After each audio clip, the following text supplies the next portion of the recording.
किसी बूंद के अंदर अतिरिक्त दाब का सूत्र देखने के बाद अब हम बुलबुले के अंदर अतिरिक्त दाब का सूत्र ज्ञात करेंगे। बूंद और बुलबुले में क्या फर्क होता है? यदि हम पानी की एक बूंद लेते हैं तो उसके अंदर पूरा द्रव होता है और यूं कह सकते हैं कि उसकी ऊपरी सतह केवल एक ही पृष्ठ से बनी होती है जो कि हमेशा तनाव में रहती है, क्योंकि अंदर की बात करें तो अंदर तो द्रव है। लेकिन जब हम बुलबुले को देखें तो बुलबुले के अंदर वायु होती है और बुलबुले के बाहर भी वायु होती है। इस प्रकार यदि बुलबुले के हम स्वतंत्र पृष्ठ को देखें तो उसमें दो स्वतंत्र पृष्ठ होंगे, अंदर की तरफ भीतरी वाला भाग भी होगा और बाहरी वाला भाग भी होगा। तो इस प्रकार जब हम बूंद के अंदर अतिरिक्त दाब का सूत्र ज्ञात करते हैं और बुलबुले के अंदर अतिरिक्त दाब का सूत्र ज्ञात करते हैं तो दोनों में डिफरेंस आ जाता है। बूंद में केवल एक स्वतंत्र पृष्ठ होगी, जबकि बुलबुले की बात करें तो वहां पे दो स्वतंत्र पृष्ठ होंगे। अब ये दो स्वतंत्र पृष्ठ होने के कारण जो उसका फाइनली सूत्र हमको प्राप्त होगा उसमें क्या अंतर आएगा, तो चलिए इसको हम डिराइव करते हैं और लास्ट में जो फॉर्मूला हमको प्राप्त होगा उसको हम बूंद में जो प्राप्त फॉर्मूला था अतिरिक्त दाब का उससे कैलकुलेट करेंगे। मान लीजिए ये एक बुलबुला है जिसकी त्रिज्या हमने r ली है। अब इसके अंदर भी वायु है, इसके बाहर भी वायु है, इसके दो स्वतंत्र पृष्ठ हुए। अब इसके अंदर जो दाब है उसके कारण इस बुलबुले में एक्सपेंशन होगा और इसकी त्रिज्या में चेंज आ जाएगा, वृद्धि हो जाएगी। मान लीजिए इसकी त्रिज्या में वृद्धि हम डेल्टा आर लेते हैं तो जो बुलबुला हमको मिल रहा है फाइनली उसकी त्रिज्या हो जाएगी आर प्लस डेल्टा आर, और इसी कारण ही इसके क्षेत्रफल में भी परिवर्तन होगा। तो हम क्षेत्रफल निकालेंगे और एक्चुअली इस दाब के कारण जो बुलबुले में प्रसार में किया गया कार्य है वही हमको ज्ञात करना है, क्योंकि यदि हम अतिरिक्त दाब का फॉर्मूला निकालते हैं तो हमको किए गए कार्य की गणना करनी होगी और कार्य बराबर होता है बल इंटू विस्थापन। तो एक एक करके हम स्टेप बाय स्टेप इस सूत्र को डिराइव करेंगे। तो पहले जैसे हमने डिराइव किया था बिल्कुल वैसे ही स्टेप से आगे बढ़ेंगे बच्चों। तो यहाँ पर जनरली बच्चे कंफ्यूज हो जाते हैं और बुलबुले और बूंद में जब एक किसी का भी व्यंजक ज्ञात करने आता है तो मिक्सअप कर देते हैं। इसलिए मैं अभी जो डेरिवेशन बताऊंगी पहले वाले से कंपेयर करके आप इसको आगे सॉल्व करते जाइए ताकि आगे कोई भी मिस्टेक ना हो। फर्क कहाँ पर आएगा? सिर्फ पृष्ठों का फर्क आएगा, क्योंकि बुलबुले के अंदर दो स्वतंत्र पृष्ठ होंगे, बाकी पूरे डेरिवेशन के स्टेप्स वैसे ही होंगे। इस बुलबुले के अंदर मान लेते हैं अतिरिक्त दाब P है। अब इसको एक्सपैंड करने में जो इस अतिरिक्त दाब के कारण किए गए कार्य है मान लीजिए वो W है और कार्य बराबर होता है बल इंटू विस्थापन, ये दूरी हम लेते हैं, और दाब का फॉर्मूला होता है बल बटे क्षेत्रफल। तो वहां से बल बराबर हम लिख सकते हैं दाब इंटू क्षेत्रफल। तो यहाँ पर भी हम लोग बल के स्थान पर लिखेंगे दाब इंटू क्षेत्रफल, और इस प्रकार हम लोग फॉर्मूला लिख देते हैं और उस पर सारे मान रखते जाते हैं। दाब हमने लिया है P और गोल का क्षेत्रफल होता है 4 पाई r स्क्वायर। तो यहाँ 4 पाई r स्क्वायर लिखेंगे हम, क्योंकि ये जो दाब है इसी बुलबुले के अंदर ही है जिसकी त्रिज्या r है और इस एक्सेस प्रेशर के कारण ही इसकी त्रिज्या में परिवर्तन हो रहा है। तो यहाँ पर जो आप क्षेत्रफल ले रहे हैं वो 4 पाई r स्क्वायर लेंगे। अब विस्थापन कितना हुआ, यानी कि त्रिज्या कितनी बढ़ी, तो डेल्टा आर है तो हम यहाँ पर लिखेंगे डेल्टा आर। ये दूरी हुई, दूरी के स्थान पर लिख दिया हमने। तो इस एक्सेस प्रेशर के कारण किया गया कार्य बराबर हो जाएगा P into 4 pi r square into delta are. अब देखते हैं क्षेत्रफल में क्या परिवर्तन होगा, जैसा हमने पहले भी निकाला है। यहाँ पर जो गोला ओरिजिनली था, मीन्स जो बुलबुला हमने लिया था ओरिजिनली जिसकी त्रिज्या r थी, उसका क्षेत्रफल होगा 4 पाई r स्क्वायर। अब जो एक्सेस प्रेशर ने काम किया उसके कारण अब त्रिज्या में वृद्धि हुई, इस बुलबुले का क्षेत्रफल होगा जिसकी त्रिज्या r प्लस डेल्टा आर है 4 पाई r प्लस डेल्टा आर का स्क्वायर। अब क्षेत्रफल में वृद्धि निकालना है तो अंतिम क्षेत्रफल माइनस प्रारंभिक क्षेत्रफल करेंगे, तो ये हो जाएगा 4 पाई r plus delta R square minus 4 पाई r स्क्वायर। और ऐसा ही हमने बूंद के लिए भी समीकरण लिखा था, बस फर्क यहीं पर आएगा। अभी तक के सारे स्टेप्स सेम थे, फर्क यहीं पर आएगा।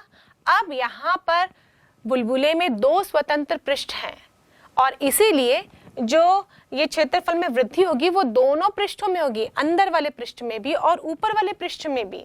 और इसीलिए अब हम जो क्षेत्रफल में वृद्धि हमको प्राप्त हो रही है उसे 2 से गुणा कर देंगे, क्योंकि डबल कैलकुलेशन करने के बदले हम यहाँ पर सिंप्लीफाई करने के नज़रिए से 2 से गुणा कर देते हैं और उसके बाद इसे आगे हम सॉल्व करते हैं जिससे कि हमको क्षेत्रफल में वृद्धि का समीकरण प्राप्त हो जाए।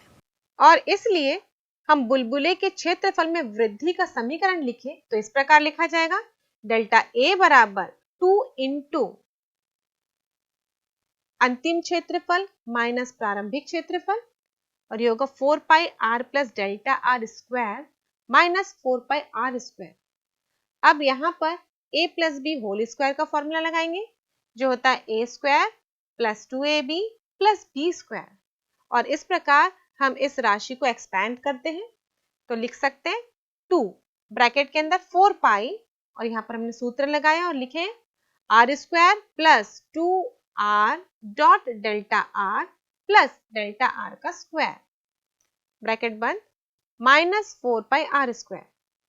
अब इस 4 पाई को हम अंदर के सारे टर्म से गुणा कर देते हैं तो हमें मिलेगा 2 ब्रैकेट के अंदर 4 pi R square plus 8 pi R dot delta R plus 4 pi delta R का square minus 4 pi R square. अब इस 2 को अंदर के सारे टर्म से गुणा करते हैं तो हमें मिलेगा 8 pi R square plus 16 pi R dot delta R plus 8 pi delta R का square minus 8 pi R square. यहाँ से 8 पाई आर स्क्वायर कैंसिल हो जाएगा क्योंकि एक प्लस में एक माइनस में है। क्या बचता है हमारे पास 16 pi R dot delta R plus 8 pi delta R का स्क्वायर। हम देख रहे हैं ये जो बुलबुले की त्रिज्या में वृद्धि है इसका मान बहुत ही कम होता है तो डेल्टा आर का मान बहुत कम होने के कारण यदि डेल्टा आर का वर्ग करते हैं तो उसका मान भी बहुत कम होता है और यूं कहें कि हम इसकी उपेक्षा कर सकते हैं और इसीलिए हम लिखेंगे डेल्टा ए यानी कि क्षेत्रफल में वृद्धि बराबर 16 pi R dot delta are. अब हमारे पास सूत्र है कार्य बराबर सरफेस टेंशन यानी कि पृष्ठ तनाव इनटू क्षेत्रफल में वृद्धि। इसी सूत्र में हम मान रख देते हैं। कार्य का फॉर्मूला हमने ज्ञात किया, यह है P dot 4 pi R square into delta R बराबर T और डेल्टा ए का मान अभी ज्ञात किया हमने जो होगा 16 pi R dot delta R और यहाँ से हम इसको सरल करें तो हमें मिलेगा P बराबर T into 16 pi R dot delta R upon 4 pi R square into delta R और इसे सरल करने पर हमें मिलेगा P equal to 4T upon R. और यदि हम इस इक्वेशन को द्रव बूंद के अंदर अतिरिक्त दाब से कंपेयर करें तो ये उसका दुगना है। तो इस प्रकार फाइनली हमने बुलबुले के अंदर एक्सेस प्रेशर का सूत्र देखा और इसे जब हम बूंद के एक्सेस प्रेशर से कंपेयर करते हैं तो ये उसका दुगना है। और ये फर्क क्यों आया अब ये आपको समझ में आ गया होगा। अब ये बताइए, हम एक बुलबुला ले रहे हैं जो कि वायु में नहीं है बल्कि वो पानी के अंदर है या किसी द्रव के अंदर है। अब बताइए उसके अंदर एक्सेस प्रेशर का फॉर्मूला क्या होगा। जब हम वायु में बुलबुले की बात करते हैं तो इसके दो स्वतंत्र पृष्ठ हो जाते हैं क्योंकि बुलबुले के अंदर भी वायु है और बाहर भी वायु है तो इसके दो स्वतंत्र पृष्ठ होंगे। लेकिन जब यही बुलबुला किसी द्रव के अंदर है, मान लीजिए पानी के अंदर ही है, तो ऊपरी सतह पर हम देखेंगे द्रव है, अंदर में ही केवल वायु है तो अंदर की सतह ही स्वतंत्र होगी और इसलिए यहाँ पर इस बुलबुले में केवल एक ही स्वतंत्र पृष्ठ होंगे। तो यहाँ पर जब हम अतिरिक्त दाब का फॉर्मूला लिखते हैं तो ये बूंद के जैसा ही होता है और इसलिए यहाँ पर होगा P equal to 2T upon R, जहाँ R इसकी त्रिज्या होती है और T पृष्ठ तनाव। तो इस प्रकार बच्चों कंपेयर करके आप पढ़िए तीनों स्थितियों को। हम सोचते हैं कि बूंद के लिए जो फॉर्मूला हमने अप्लाई किया वो खोखले बुलबुले के लिए कैसा एप्लीकेबल होगा।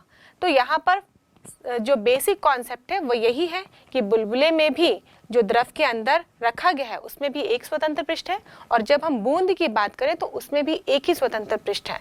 तो इसलिए यहाँ पर इन दोनों के ही दाब के फॉर्मूले एक समान होंगे, यानी कि P बराबर 2T/R। बच्चों, यहाँ पर आप एक विशेष प्रकार की नलियाँ देख रहे हैं, ट्यूब्स। ये जो नलियाँ हैं ये दोनों साइड से ओपन है, और इसमें खास बात क्या है, ये बहुत ही बारीक है। इसका यदि आप छिद्र देखेंगे तो ये बहुत ही बारीक होता है, और यहाँ पर इस ट्यूब में इसकी बाह्य त्रिज्या भी होगी और इसकी आंतरिक त्रिज्या भी होगी। तो ये भले ट्यूब मोटा हो, इसकी बाह्य त्रिज्या भले बड़ी हो, लेकिन इसकी आंतरिक त्रिज्या हमेशा बहुत ही कम होती है। और इस प्रकार की नली जिसकी आंतरिक त्रिज्या बहुत ही कम हो, नली तो लंबी है पर इसकी त्रिज्या बहुत ही कम है, इसकी लंबाई की तुलना में ये मान के चलेंगे कि इसको हम लोग कैलकुलेट ही नहीं करते, तो इस प्रकार की नली को हम कहते हैं केश नली, और इंग्लिश में से हम कैपिलरी कहते हैं। अब केश नली क्यों कहते हैं, समझ में आ गया होगा। हमारे केश ये बहुत ही बारीक होते हैं, और इसी प्रकार यदि इस केश नली के आंतरिक त्रिज्या को हम देखें तो ये भी बहुत ही बारीक होती है, तो इसीलिए इसे हम केश नली का नाम देते हैं। और जब किसी केश नली को द्रव में डुबाया जाता है तो इसमें द्रव इस नली में या तो ऊपर की ओर चढ़ जाता है या तो नीचे की ओर दब जाता है। अब ये विचित्र बात है, हमने यहाँ पर कोई भी अलग से प्रेशर नहीं लगाया, लेकिन जब हम इस नली को इसके अंदर डुबो देते हैं तो अपने आप ही द्रव इसमें चढ़ने लगता है या फिर इसमें दबने लगता है। और इस प्रॉपर्टी को, इस गुण को हम कहते हैं केशिकत्व, और इंग्लिश में इसे हम कैपिलैरिटी कहते हैं, जिसके कारण नली में द्रव या तो ऊपर की ओर चढ़ता है या तो नीचे की ओर उतरता है। अब किस प्रकार के द्रव इस नली में ऊपर चढ़ेंगे और किस प्रकार के द्रव ये नली में नीचे उतरेंगे, ये डिपेंड करता है इस ठोस और द्रव के पेयर पर, युग्म पर। जैसे कि हम पानी और कांच की बात करें, जब पानी में हम इस केश नली को डुबा देते हैं तो हम देखते हैं कि पानी में किस ट्यूब के अंदर इस पानी का मिनिस्कस कॉनकेव होता है, अवतल होता है। तो ऐसे द्रव जब वो ठोस के साथ कांटेक्ट में आते हैं और अवतल पृष्ठ का निर्माण करते हैं तो ऐसे द्रव इस कैपिलरी में ऊपर की ओर चढ़ते हैं, जैसे कि मैंने बताया जल और कांच के पेयर में। और यूं कह सकते हैं कि जो द्रव किसी ठोस को भिगा सकता है तो उसमें हमेशा कैपिलरी में द्रव ऊपर की ओर चढ़ते हैं। लेकिन ऐसा द्रव जब वो ठोस के साथ संपर्क में आए और उसका स्वतंत्र पृष्ठ कॉन्वेक्स हो यानी कि उत्तल हो, तो ऐसे द्रव इस कैपिलरी में नीचे की ओर दब जाते हैं, जैसे कि कांच और मर्क्यूरी का पेयर। मर्क्यूरी जब कांच के संपर्क में आता है तो इसका मिनिस्कस कॉन्वेक्स रहता है, उत्तल रहता है, और जब कैपिलरी को इस मर्क्यूरी के अंदर डुबोया जाएगा तो मर्क्यूरी इस कैपिलरी में हमेशा नीचे की ओर दब जाएगा। और दूसरे शब्द में हम यूं कह सकते हैं कि जो द्रव ठोस के साथ मिलने पर ठोस को नहीं भिगाता, उन्हीं द्रव का जो मिनिस्कस होता है वो कॉन्वेक्स होता है, उत्तल होता है, और ऐसे द्रव ही केश नली में नीचे की ओर दब जाते हैं। तो आइए बच्चों, हम अपनी डेली लाइफ में केशिकत्व के कुछ उदाहरण देखते हैं। यदि हम एक बाल्टी में पानी लेते हैं और एक टॉवल लेते हैं, इधर टॉवल को हम बाल्टी में यदि साइड में रख देते हैं तो धीरे धीरे पूरा टॉवल गीला हो जाता है। हमने तो उसका बस एक छोर डुबोया था या एक हिस्सा डुबोया था, लेकिन धीरे धीरे टॉवल क्यों गीला हो गया? क्योंकि जो टॉवल होते हैं वो इस प्रकार बंधे रहते हैं कि उसमें छोटे छोटे छिद्र के रूप में काम करते हैं, और ये छोटे छोटे छिद्र कैपिलरीज के जैसे काम करते हैं, केश नली के जैसे कार्य करते हैं। और जब ये पानी के संपर्क में आते हैं तो पानी इन छिद्रों में ऊपर की ओर बढ़ने लगता है या फिर यूं कहें फैलने लगता है, और धीरे धीरे पूरा टॉवल गीला हो जाता है। इसलिए बच्चों, हम नहाने के बाद टॉवल का इस्तेमाल करते हैं शरीर को पोंछने के लिए, क्योंकि जैसे ही पानी के संपर्क में टॉवल आता है ये पानी इन छोटे छोटे छिद्रों में ऊपर की ओर चढ़ने लगता है या यूं कहे फैलने लगता है, और इसीलिए हम अच्छे तरह से अपने आप को ड्राई कर पाते हैं। आपने बच्चों इंक पेन देखा है? आजकल तो आप लोग सारे बॉल पेन का इस्तेमाल करते हैं, पर इंक पेन में जो नीब होती है उसमें आप देखेंगे बीच में कट लगी होती है इस प्रकार से, और जब उस निब को हम किसी भी स्याही के सामने रखते हैं तो स्याही अपने आप उस निब में ऊपर की ओर चढ़ने लगती है। ये जो कट लगी हुई है इस निब के बीचों बीच में, वो एक्चुअली कैपिलरी की तरह काम कर रही है, केश नली की तरह, और जब उसको हम स्याही के कांटेक्ट में लाते हैं तो स्याही धीरे धीरे उस निब में ऊपर की ओर चढ़ने लगता है। और ऐसे ही तो बच्चों ब्लॉटिंग पेपर में भी होता है, स्याही सोखता जिसे हम कहते हैं। स्याही यदि गिर जाती है तो उसको सोखने के लिए हम स्याही सोखता का इस्तेमाल करते हैं। ये ब्लॉटिंग पेपर को भी आप ध्यान से देखेंगे तो उसमें छोटे छोटे छिद्र होते हैं, और जब ये स्याही के कांटेक्ट में आते हैं, स्याही क्या यदि ये पानी के कांटेक्ट में भी आएंगे तो यानी द्रव के कांटेक्ट में आएंगे तो ये द्रव इन छोटे छोटे छिद्रों में फैलने लगता है और धीरे धीरे ये पूरे द्रव को सोख लेता है। तो यहाँ पर भी कैपिलरिटी काम करती है, यानी कि केशिकत्व का गुण कार्य करता है। और इसी प्रकार यदि हम पेड़ पौधों में भी पानी देते हैं तो पानी कहाँ देते हैं हम पानी उसकी जड़ों में देते हैं। हम पेड़ को पूरा पानी देना है बल्कि पूरे पत्तियों में एक साथ पानी नहीं देते हैं, हम पानी हमेशा पेड़ की जड़ों में ही देते हैं, और जड़ से वह पानी ऊपर की ओर ट्रांसपोर्ट हो जाता है, पत्तों तक पहुंच जाता है, और पत्तों तक पहुंचने के लिए भी ये कैपिलरिटी ही कार्य करती है। जो इसमें टिश्यूज होते हैं एक्चुअली वो इस पानी को सोखते हैं, और वो छोटे छोटे टिश्यूज कैपिलरीज की तरह कार्य करते हैं, जिसमें से जड़ में दिया गया पानी धीरे धीरे पेड़ में ऊपर की ओर चढ़ने लगता है। ऐसे ही बच्चों हम दिया जलाते हैं तो हम रुई की एक बत्ती बनाते हैं, और उस बत्ती को हम इस प्रकार दिए में रखे तेल में डुबो देते हैं। आप देखेंगे बच्चों धीरे से ये पूरी बत्ती गीली हो जाती है, तेल में ये डूब जाती है, या यूं कहें कि तेल जो है बत्ती के एक सिरे से ऊपर की ओर अपने आप चढ़ जाता है। आप देखेंगे जब हम इसको एनलाइटन करते हैं, जला देते हैं, तो धीरे धीरे उस दिए का तेल खत्म होने लगता है। एक्चुअली यहाँ पर जो फ्यूल है, ईंधन है, वो तेल है, और वो किसकी सहायता से जल रहा है? उस बाती की सहायता से जल रहा है, और ये तेल उस बाती में धीरे धीरे ऊपर की ओर बढ़ता है और वो धीरे धीरे कंज्यूम होता है, और वहां से हमको फायर एनर्जी मिलती है, या यूं कहें कि हम उस दिए की लौ को देख पाते हैं। तो रुई में इस तेल का बढ़ना भी केशिकत्व का एक एग्जाम्पल है। आपने बच्चों बारिश में देखा होगा कि दीवारें गीली हो जाती हैं, जिसको हम लोग बोलते हैं सीलन आ गई है। दीवारें गीली क्यों हो जाती है? अगर ठीक से प्लास्टर नहीं हुआ रहता है दीवारों में, या फिर क्रैक्स होते हैं तो पानी रिसता है। अब पानी क्यों रिसेगा?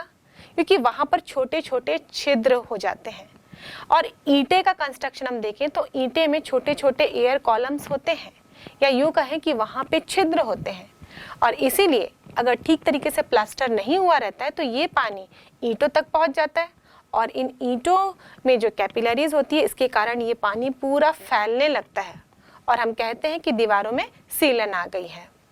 मतलब इन कैपिलरीज को यदि बंद कर दिया जाए तो वस्तुएं वाटरप्रूफ रहती हैं, मतलब वो पानी को सोखेगा नहीं। और इसलिए हम अपने साधारण कपड़ों की भी बात करें, यदि इन कपड़ों को हम पानी में डुबा देते हैं, केवल एक ही छोर हम डुबा रहे हैं, तो हम देखते हैं कि बहुत सारा एरिया गीला हो जा रहा है, क्योंकि कपड़े में भी जो छोटे छोटे छिद्र होते हैं वो कैपिलरीज की तरह कार्य करते हैं, जो पानी को धीरे धीरे सोखते हैं। लेकिन यदि इसी कपड़े में मोम को घिस दे और उसके बाद डुबा के देखें तो ये वाटरप्रूफ रहता है, गीला नहीं होता। तो अब ये गीला क्यों नहीं होता? क्योंकि मोम लगाने से यहाँ पे जो छोटे छोटे छिद्र हैं कपड़ों के वो ढक जाते हैं, वो छुप जाते हैं, या यूं का बंद हो जाते हैं। इसी कारण अब कैपिलरीज वहां पे समाप्त हो जाती हैं, केश नली का कॉन्सेप्ट खत्म हो जाता है, और इसलिए जब उसको पानी में डुबाया जाता है तो ये पानी को अवशोषित नहीं करते हैं, एब्जॉर्ब नहीं करते हैं। ऐसे ही बच्चों आपके डेली लाइफ में बहुत सारे एग्जाम्पल्स और होंगे जो केशिकत्व से जुड़े होंगे। अब हम देखते हैं कि केश नली में ये द्रव किस प्रकार ऊपर चढ़ता है या किस प्रकार नीचे उतरता है।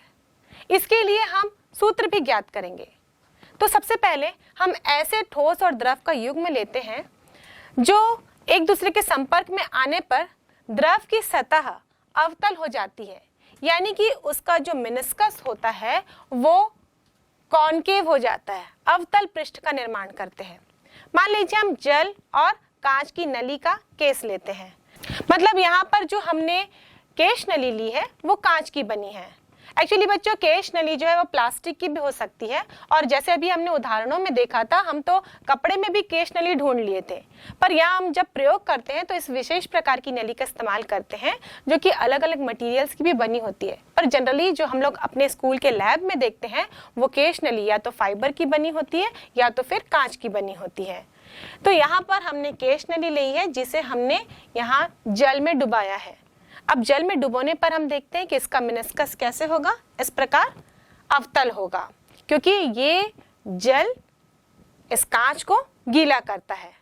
अब हम देखते हैं कि इसमें ऐसा क्या होता है कि इस केश नली में ये जल अपने आप ऊपर की ओर बढ़ने लगेगा।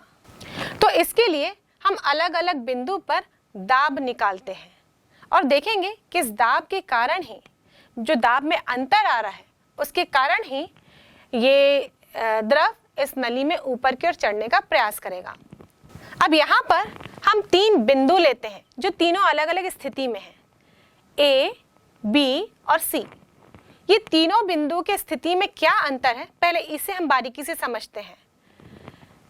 A और B बिंदु ये द्रव के अंदर हैं और दोनों एक ही क्षैतिज तल में हैं, पर B बिंदु ये कैपिलरी के अंदर है, जबकि A बिंदु इस बीकर में है। बिंदु C ये कैपिलरी के अंदर है, पर ये द्रव में नहीं है बल्कि द्रव के ऊपर है। अब ये जो द्रव है ये खुला हुआ है, या यूं कह सकते हैं ये वायु के संपर्क में है। इसका मतलब इसकी जो पृष्ठ है इसमें वायुमंडलीय दाब बना रहेगा, ये A पर भी रहेगा, ये C पर भी रहेगा और बाकी हिस्सों में भी ये नीचे की ओर कार्य करेगा। अब बिंदु C को पर्टिकुलरली हम देखते हैं, ये कैपिलरी के अंदर है, ये द्रव के बाहर है और ये द्रव के बाहर अवतल पृष्ठ पर है। बिंदु C द्रव के अवतल पृष्ठ में है, मतलब C की तरफ से हम देखेंगे तो ये पृष्ठ धसी हुई नजर आएगी, इसलिए हम कह रहे हैं ये अवतल पृष्ठ पर है। जबकि हम B बिंदु से देखें तो जो कैपिलरी के अंदर मेनिस्कस है उसकी सतह हमको कॉन्वेक्स लगेगी, उभरी हुई लगेगी, इसलिए हम कहेंगे कि बिंदु B उत्तल पृष्ठ पर है। अब इसीलिए बिंदु C का दाब बिंदु B की तुलना में अधिक होगा, और कितना अधिक होगा इसका फॉर्मूला हम ऑलरेडी ज्ञात कर चुके हैं, 2T/R। एक्सेस प्रेशर का हमने फॉर्मूला निकाला है, ये होता है 2T/R। तो यहाँ पर C का दाब B की तुलना में अधिक होगा और वो होगा 2T/R। यहाँ पे T सरफेस टेंशन है, पृष्ठ तनाव, और R ये इस मेनिस्कस की त्रिज्या है। मेनिस्कस यानी कि जो स्वतंत्र पृष्ठ है यहाँ पर आपको इस कैपिलरी के अंदर दिख रहा है, एक्चुअली वो कर्व्ड है, और यदि इसको हम त्रिविमीय रूप से जोड़ते हैं तो यहाँ पर एक गोल का निर्माण होगा जिसकी एक त्रिज्या होगी। तो इस प्रकार हम देखें तो ये जो R हमने कंसीडर किया है ये इस मेनिस्कस की त्रिज्या है। कैपिलरी की त्रिज्या मान लीजिए हम लोग स्मॉल r लेते हैं, तो जनरली कंफ्यूज हो जाते हैं बच्चे कि ये जो कैपिटल R हमने लिया है वो कैपिलरी की त्रिज्या है, पर वो कैपिलरी की त्रिज्या नहीं है, वो मेनिस्कस की त्रिज्या है। और कैपिलरी की त्रिज्या को हम स्मॉल r से रिप्रेजेंट करेंगे, जिसको हम आगे सूत्र में यूज करने वाले हैं। अब हम देखते हैं B बिंदु पर दाब कितना होगा। इतना तो क्लियर है, ये C बिंदु की तुलना में 2T/R कम होगा। यहाँ पे वायुमंडलीय दाब P है, तो हम B का दाब लिखेंगे P - 2T/R। अब बिंदु A पर दाब कितना होगा, ये तो वायुमंडलीय दाब के बराबर ही होगा, यानी कि यहाँ पर हम A के दाब को केवल P लिखेंगे। अब बिंदु A और बिंदु B ये दोनों द्रव की सतह पर ही है, इसके स्वतंत्र पृष्ठ पर ही है समझो, और ये दोनों बिंदु द्रव के अंदर है। तो पास्कल के नियम के अनुसार A का दाब B के दाब के बराबर होना चाहिए, पर A का दाब तो वायुमंडलीय दाब के बराबर है, किंतु B का दाब वायुमंडलीय दाब में हम 2T/R माइनस कर रहे हैं। इसका मतलब B का दाब A की तुलना में कम है। तो क्या यहाँ पे पास्कल का नियम फेल है या पास्कल का नियम लागू नहीं होता?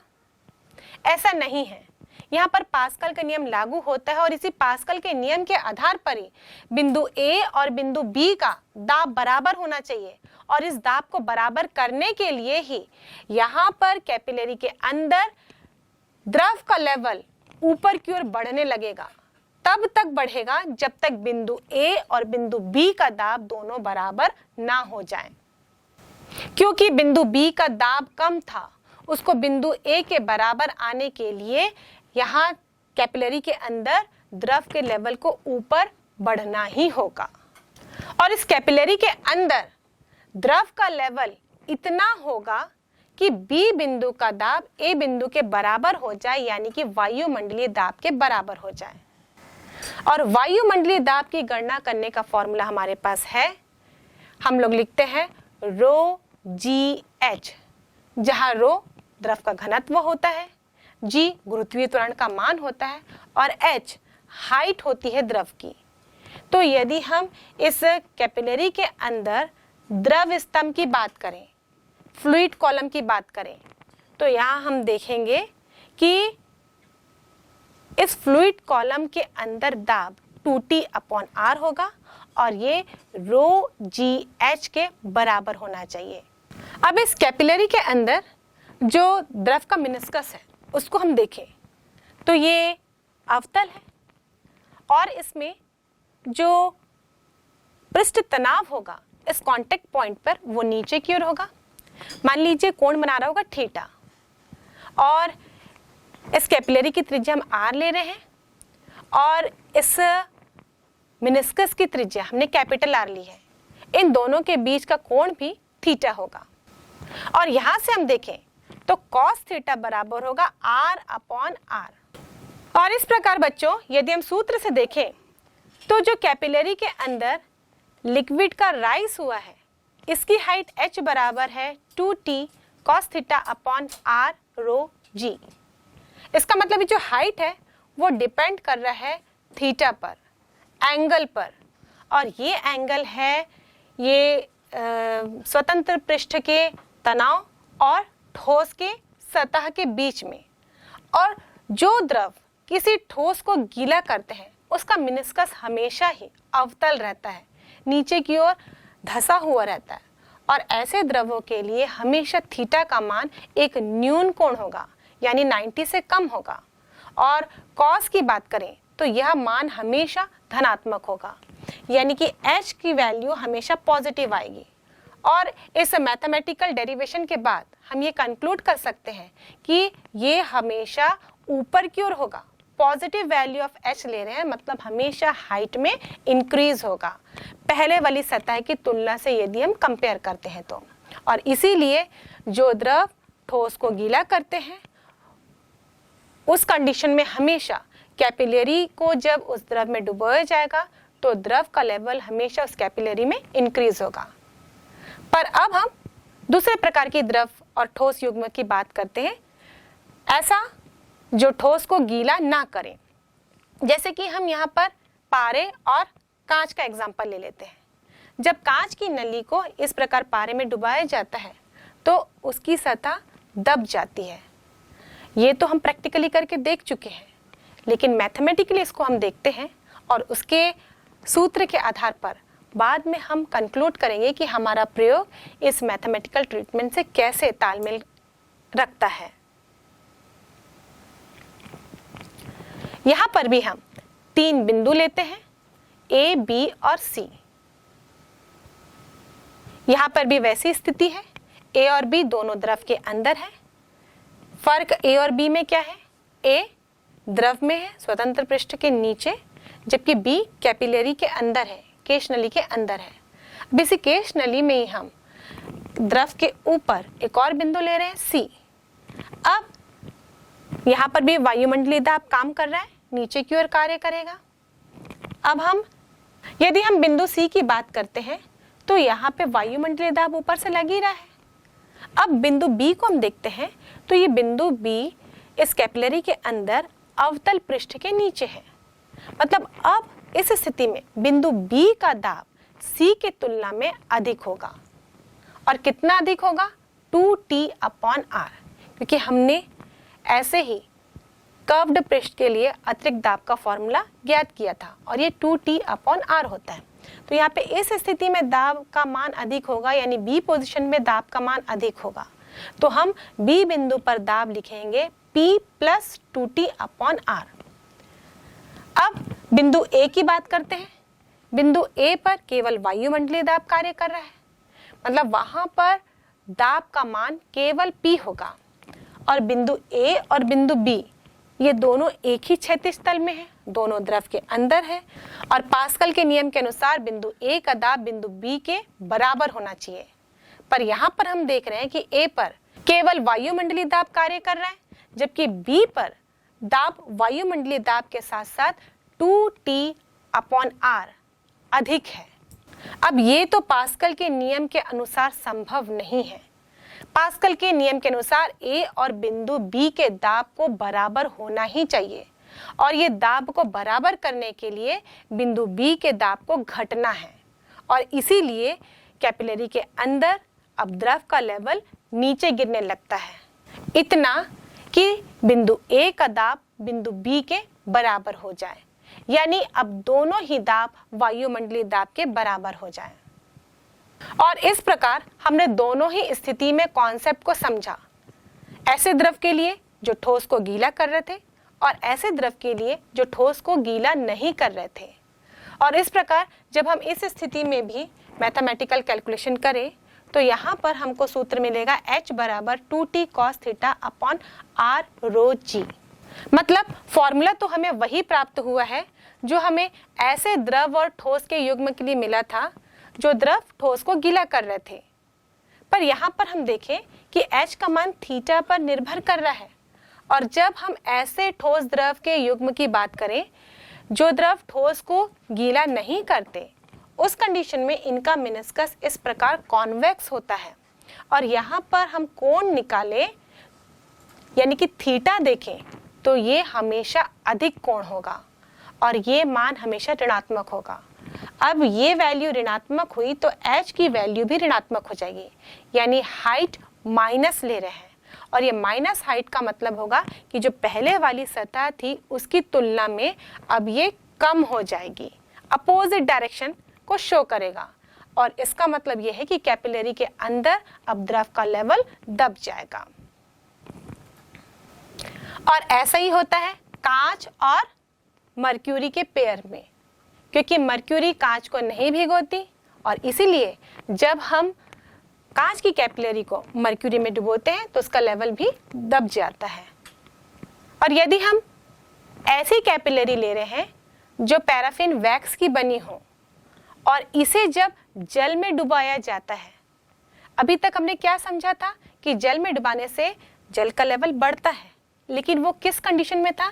जल और कांच के पेयर के लिए था। लेकिन अभी जो हमने पेयर लिया है वो पैराफिन वैक्स और यानी कि मोम। पैराफिन मोम एक अलग पदार्थ रहता है बच्चों, और इसकी कैपिलरी यदि हम बनाते हैं और इसे जब हम जल के अंदर डुबाते हैं तो यहाँ पर जल का लेवल बढ़ता नहीं है बल्कि मर्क्यूरी की तरह कार्य करता है और यहाँ पर जल का लेवल नीचे की ओर धंस जाता है, क्योंकि पैराफिन वैक्स को जल गीला नहीं करता, इसलिए इसका मेनिस्कस कॉन्वेक्स होता है। और इसी कारण यहाँ पर जब इस प्रकार की कैपिलरी का इस्तेमाल किया जाएगा तो इसके अंदर जल का लेवल हमेशा इसके स्वतंत्र पृष्ठ की तुलना में दबा हुआ रहेगा। अभी जो हमने डेरिवेशन देखा था तो हमने वहां पर एक समीकरण देखा H rho g = 2T/R, जहाँ T द्रव का पृष्ठ तनाव था, R द्रव के मेनिस्कस की त्रिज्या, रो द्रव का घनत्व, G गुरुत्वीय त्वरण और H कैपिलरी में हाइट। और इस समीकरण से हम देखें R × H बराबर होगा 2T/ρg। ये हम राइट हैंड साइड को देखें तो T यानी कि पृष्ठ तनाव, किसी भी लिक्विड की बात करें तो नियत ताप पर ये पृष्ठ तनाव नियत ही रहेगा। गुरुत्वीय त्वरण G, ये भी पृथ्वी की सतह की बात करें, एक ही स्थान की बात करें तो ये भी एक नियत राशि है। रो यानी कि द्रव का घनत्व वो भी एक नियत राशि है, यानी राइट हैंड साइड में जितनी भी राशियां मौजूद हैं वो एक नियत राशि है। तो हम यूँ लिख सकते हैं R इंटू एच बराबर नियतांक, यानी कि मिनिस्कस की त्रिज्या और कैपिलरी में उसकी हाइट का गुणनफल देखें तो वो एक नियत राशि ही होती है। और इसलिए जब हम कैपिलरी को किसी द्रव में डुबोते हैं, ऐसा द्रव जो कैपिलरी को गीला कर रहा हो, उसके पदार्थ को गीला कर रहा हो, तो वो एक लेवल तक ऊपर बढ़ता है। मान लीजिए जो हमने नली ली है वो अपर्याप्त है, मतलब छोटी है, जितना राइज हुआ है हाइट में उसकी तुलना में मान लीजिए कैपिलरी की हाइट कम है। और यदि ऐसी वाली कैपिलरी को हम किसी द्रव में डुबोते हैं तो क्या होगा? क्या द्रव उसमें बढ़ते बढ़ते इतना ऊपर आ जाएगा कि कैपिलरी से बाहर हो जाएगा? इस प्रयोग को हमने जब करके देखा तो इसमें द्रव का लेवल ऊपर की ओर बढ़ा कैपिलरी में, लेकिन कैपिलरी की ऊपरी सतह पर आकर ये स्टॉप हो गया, मतलब ये कैपिलरी से बाहर नहीं गिरा। तो ऐसा क्यों हुआ? यदि सूत्र को हम देखें, R और H का गुणनफल एक नियत राशि होती है, और यदि हम ये अपर्याप्त हाइट को H डैश लेते हैं और इसमें मिनिस्कस की जो त्रिज्या है उसको R डैश लेते हैं, तो ये R और H के बराबर ही होनी चाहिए। तो हम लिख सकते हैं H डैश R डैश बराबर RH बराबर एक नियत राशि। इसका मतलब जब हाइट सफिशिएंट रहती है तब उस कैपिलरी के अंदर द्रव का मिनिस्कस नियत रहता है और उसी त्रिज्या के मिनिस्कस से ही वो ऊपर की ओर चढ़ता है। लेकिन जब हाइट अपर्याप्त होती है तो इसकी त्रिज्या में परिवर्तन हो जाता है, और ये परिवर्तन कुछ इस प्रकार रहता है कि R डैश और H डैश को गुणा करें तो वो R और H के बराबर ही हो, यानी कि एक नियत राशि हो। और इसीलिए जब इस अपर्याप्त ऊंचाई की कैपिलरी में जब द्रव ऊपर की ओर बढ़ेगा तो उसकी त्रिज्या में परिवर्तन होता जाएगा, और ये परिवर्तन कुछ इस प्रकार होगा कि जब ये कैपिलरी की ऊपर सतह में पहुंचेगा वहां पर इसका जो चढ़ाव है कैपिलरी में वो स्टॉप हो जाता है, और इसीलिए कैपिलरी एकदम टॉप लेवल तक भरी हुई रहती है, लेकिन कैपिलरी से बाहर गिरती नहीं है। और ऐसा ही आप किसी भी स्थिति में देखेंगे तो ऐसा ही होगा। मान लीजिए हम स्पेसशिप की बात करते हैं, किसी उपग्रह में ये कैपिलरी और द्रव को ले जाते हैं, और जब कैपिलरी को उस द्रव में डुबोया जाएगा तो यहाँ पर कैपिलरी में द्रव ऊपर की ओर बढ़ेगा, पर हम जानते हैं कि स्पेसशिप में उपग्रहों के अंदर तो भारहीनता की स्थिति होती है, तो ये ऊपर की ओर बढ़ते जाएगा।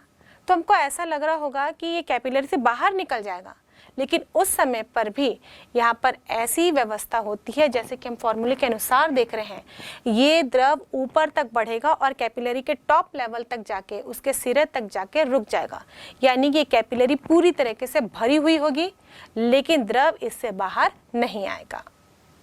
तो इस प्रकार बच्चों हमने कैपिलरी से जुड़े हुए फॉर्मूले को डिराइव किया, इसके कॉन्सेप्ट को समझा।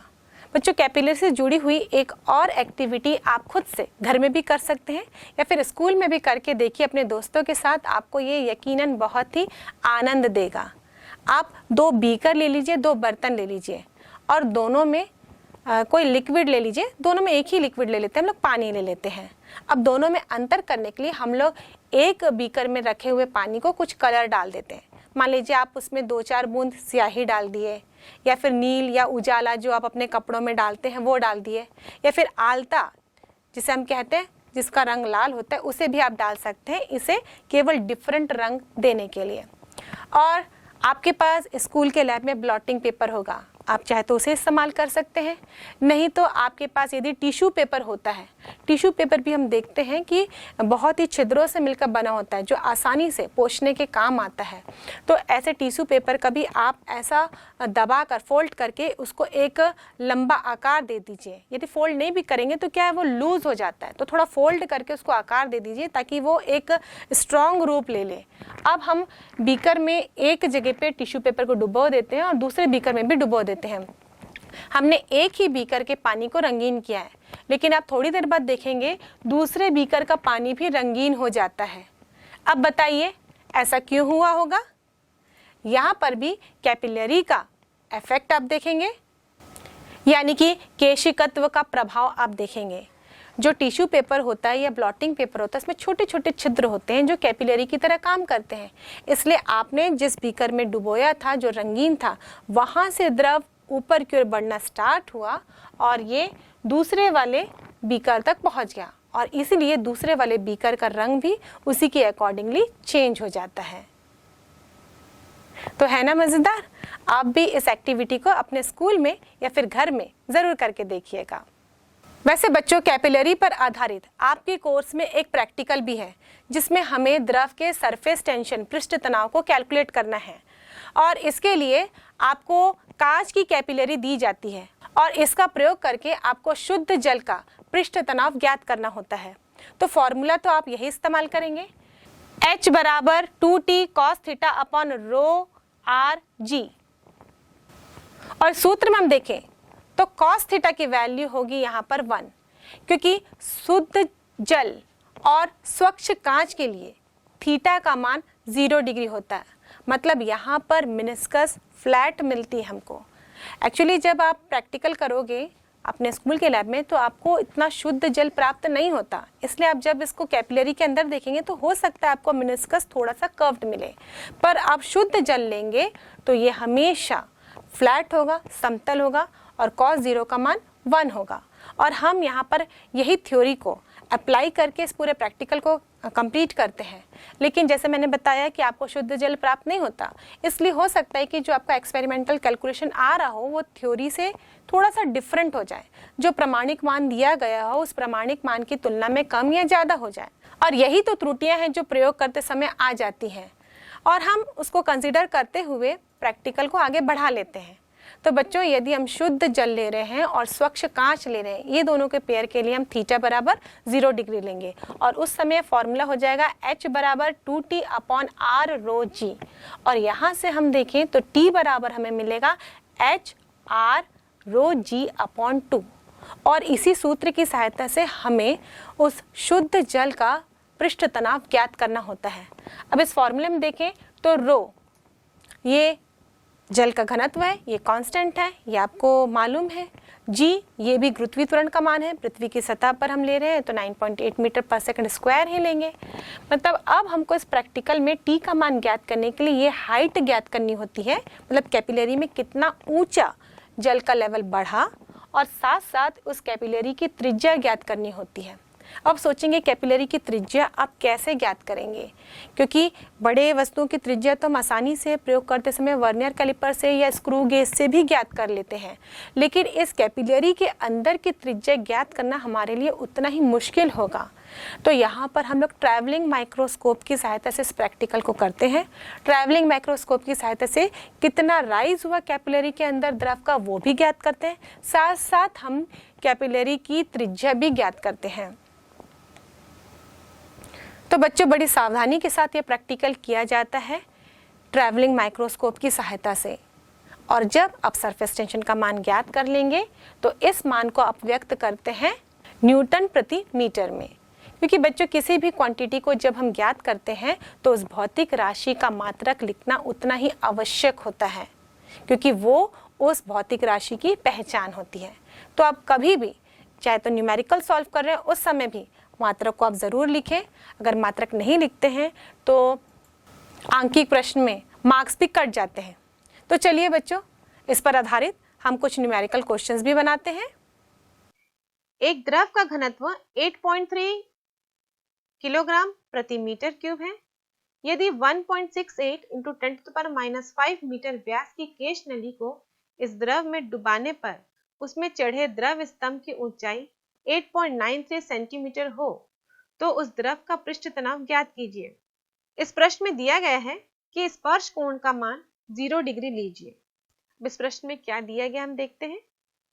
रो बराबर 8.3 kg प्रति मीटर क्यूब, केस नली की व्यास दी गई है, यानी कि 2r बराबर 1.6 इंटू 10⁻⁵ मीटर है, जहां पर r हमने इस केस नली की त्रिज्या ली है।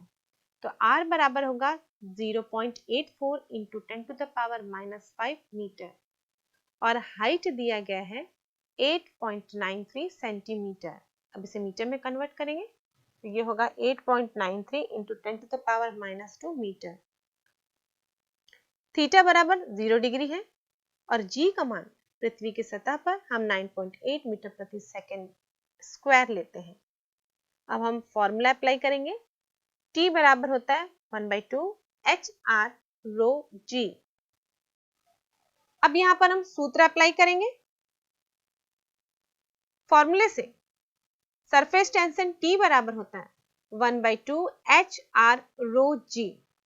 अब सब वैल्यू यहां पर हम पुट कर देते हैं तो हमें मिलेगा 1/2 into 8.93 into 10⁻⁻2 into 0.84 into 10⁻⁻5 into 8.3 into 9.8 और सबको सॉल्व करने पर हमें मिलेगा 3.05 इंटू 10⁻⁻2 न्यूटन प्रति मीटर।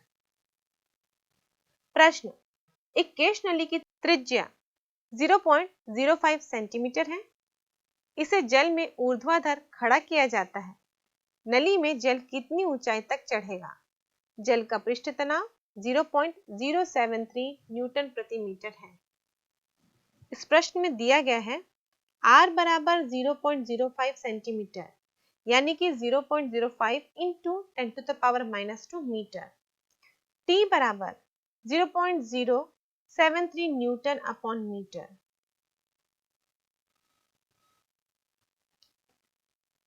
जल का घनत्व होता है रो बराबर 10⁻³ kg प्रति मीटर क्यूब और G बराबर 9.8 मीटर प्रति सेकंड स्क्वायर और थीटा बराबर 0 डिग्री लेंगे।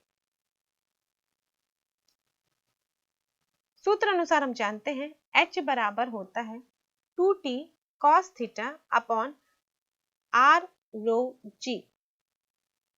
सारे मान को इस सूत्र में रखने पर हमें मिलेगा 2 into 0.073 cos 0 upon 0.05 into 10⁻⁻2 into 10⁻³ into 9.8।